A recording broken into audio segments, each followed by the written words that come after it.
Continuamos con el tema 2. En este caso empezamos a hablar del sistema solar. Una vez que hemos visto las estrellas, sus agrupaciones y sus características, vamos a hablar del sistema solar y vamos a centrarnos en nuestro sistema solar. La primera pregunta que deberemos hacer, ¿quién integra nuestro sistema solar? Bueno, pues hasta el 2006 nuestro sistema solar estaba formado por el Sol y los 9 planetas que se indican aquí: Mercurio, Venus, Tierra, Marte, Júpiter, Saturno, Urano, Neptuno y Plutón. Pero, ¿qué ocurre en 2006? Bueno, en 2006 en la reunión Astronómica Internacional establece el siguiente mapa fijo de nuestro sistema solar. Va a estar formado por el Sol, 8 planetas que se agrupan en Mercurio, Venus, Tierra, Marte, Júpiter, Saturno, Urano y Neptuno. Además está formado por los diferentes satélites que orbitan alrededor de los planetas y por un conjunto de planetas enanos, entre los que se encuentra Plutón. Plutón había sido anteriormente considerado como un planeta, pero tras la reunión de la Unión Astronómica Internacional pasa a ser un planeta enano.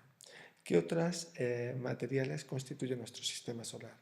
Pues cuerpos menores, asteroides, cometas y otros objetos que tienen en característica, que tienen en común, que orbitan alrededor del Sol. ¿Por qué en 2006 se decide que Plutón deja de ser un planeta y se convierte en un planeta enano? Bueno, esto se produce porque en este año la Asociación Internacional de Astrónomos establece claramente qué es y qué no es un planeta. Para que un cuerpo celeste sea considerado planeta, tiene que cumplir estas tres características. Un planeta debe ser un objeto que orbite alrededor del Sol. Todos ellos cumplen la definición de planeta. Debe ser un cuerpo sólido, rígido, que tiene su materia agrupada. Todos ellos la cumplen, pero además en su órbita alrededor del Sol debe limpiar toda la vecindad de su entorno de la órbita. Es decir, que cuando orbita alrededor del Sol no debe chocar con otros asteroides. Si observamos esta gráfica, hemos resaltado en amarillo la órbita elíptica de Plutón. Veis que en ciertos momentos de su órbita choca con el cinturón de Kuiper. Este cinturón de Kuiper está formado por miles de pequeños asteroides, de manera que en su giro, en su órbita, no barre completamente su órbita, por tanto no es considerado un planeta. Vamos a fijarnos, para entender la definición, en otro planeta, por ejemplo, Urano. Urano es un planeta porque gira alrededor del Sol, ¿vale? Tiene una masa consolidada y en su órbita, como podéis comprobar, no choca con ningún otro asteroide. Ha barrido de forma completa su órbita alrededor del giro del Sol. Sin embargo, como digo, Pluto no ha limpiado completamente su órbita porque atraviesa el cinturón de Kuiper y por tanto, de Kuiper, y por tanto no ha sido capaz de barrer su órbita y por tanto no es considerado un planeta. De manera que el sistema solar está formado de forma genérica por el Sol y los millones de cuerpos que giran a su alrededor. Si tenemos que representar gráficamente en porcentaje la masa del sistema solar, tenemos que decir que el Sol tiene una masa que de toda la masa del sistema solar, el 99,85% de esa masa corresponde al Sol. Es decir, si pudiéramos agrupar toda la masa que constituyen los planetas y todos los asteroides junto con el Sol que forman nuestro sistema solar, diríamos que el 99%, más del 99% de nuestro sistema solar está formado por el Sol, la masa. Esto nos puede hacer una idea del pequeño porcentaje que constituye el resto de asteroides, astros que giran alrededor del Sol. Los planetas solo ocupan un 0,14 de la masa del Sol, teniendo en cuenta que Júpiter, tan solo Júpiter, es el 0,1% de la masa del sistema solar. Dentro de los planetas tenemos los planetas terrestres y los planetas gigantes o jovianos. Ahora los veremos más adelante. Tenemos los satélites de los planetas, que pueden ser regulares o irregulares. Tenemos los planetas enanos y cuerpos menores, que son asteroides, cometas, polvo interplanetario y gas o viento solar. Vamos a desgranar poco a poco cada uno de estos componentes. En primer lugar, comenzamos nuevamente con nuestra estrella, el Sol. ¿Cómo se forma el Sol? Bueno, pues esto lo hemos visto en el apartado anterior, a través de una nube de polvo y gas estelar que por la acción de la fuerza de gravedad fue agrupándose hasta formar el Sol. De forma esquemática lo podéis ver en esta gráfica. Tenemos este polvo o nube de gas con material proveniente de una explosión de una supernova o de una nova. Estos granos de polvo se fueron juntando por la acción de la gravedad, ¿de acuerdo? Formando un disco de rotación, es decir, cada vez tenemos la materia más compacta y se ha ido agrupando. Surgen estas fuerzas de gravedad que mantienen estas partículas unidas hasta que se forma una entidad denominada planetesimal, que son pequeños objetos que están formados por la constitución de estas partículas y empiezan a tener un cierto movimiento de rotación y traslación. El siguiente paso tendremos los embriones planetarios para llegar después de cientos de miles de millones de años a formarse una estrella inicial y una serie de material girando a su alrededor. Esta serie de material irá colisionando entre sí, irá ganando masa, irá limpiando las diferentes órbitas hasta que se forman los planetas. Y aquí tendremos nuestro sistema solar. ¿Hasta dónde llega el Sol? ¿Hasta dónde llega nuestro sistema solar? Pues nuestro sistema solar llega a ocupa aquella parte del espacio en lo que nuestro Sol ejerce una influencia. Es decir, si hemos dicho inicialmente que la masa del Sol supone el 99,85% de la masa total del sistema solar, pues esta gran masa que constituye el Sol ejerce una influencia tremenda a nuestro alrededor.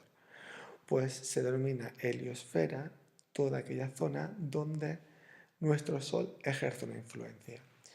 Y esa zona es donde se constituye, o es lo que constituye nuestro sistema solar. Si esto es nuestro Sol, ¿de acuerdo? Nuestra heliosfera iría más allá de la nube de Oort aproximadamente a 10 elevado a 6 unidades astronómicas. ¿De acuerdo? Aquí lo podemos ver de otra forma gráfica. El Sol estaría en el centro. Esto sería el cinturón de Kuiper, ¿de acuerdo? Esta parte de aquí, que está sombreada en color blanco más intenso, y la nube de Oort estaría por esta zona. Y esto sería el tamaño de nuestro sistema solar. Recordemos que nuestro sistema solar pertenece a la galaxia Vía Láctea y estamos situados sobre el brazo de Orión, que está a unos 26.000 años luz del centro de la galaxia.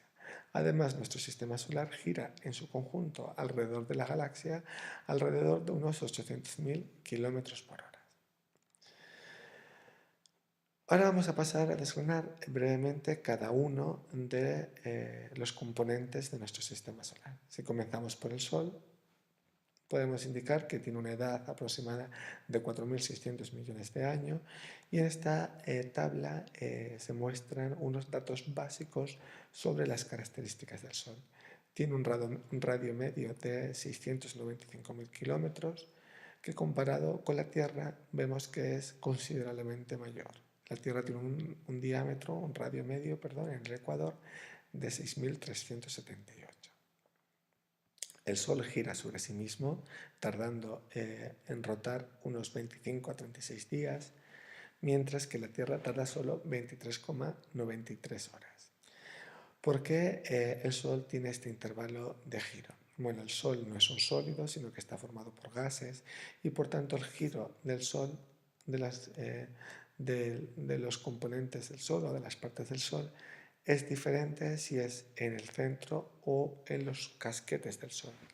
La parte central gira a una mayor velocidad, 25 días, mientras que la parte superior tarda más tiempo en girar sobre sí misma. Y como os digo, esto se debe a que el Sol no es un compuesto sólido, no es una masa sólida, sino que está formada principalmente por hidrógeno y helio. Esta es la masa comparada con respecto a la Tierra, ¿de acuerdo?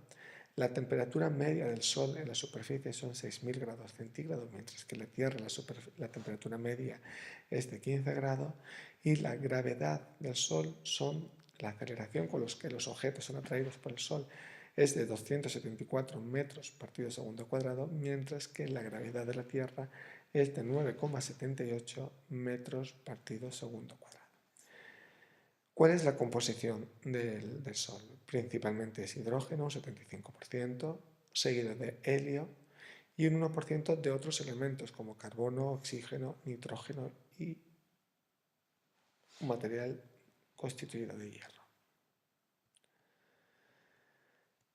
Hemos dicho que las estrellas se produce gran cantidad de energía. Esta gran cantidad de energía son debidas a las reacciones de fusión solar.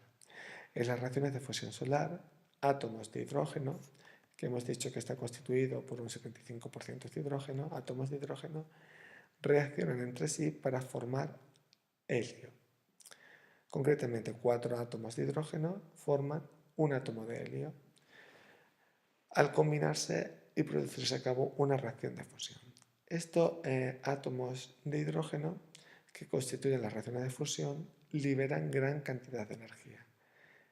Esta cantidad de energía es la que el Sol desprende. Es interesante que el proceso de fusión nuclear se produce en el Sol 10 elevado a 38 veces por segundo. ¿De acuerdo? Es decir, el Sol está formando continuamente, está llevando continuamente reacciones de fusión nuclear.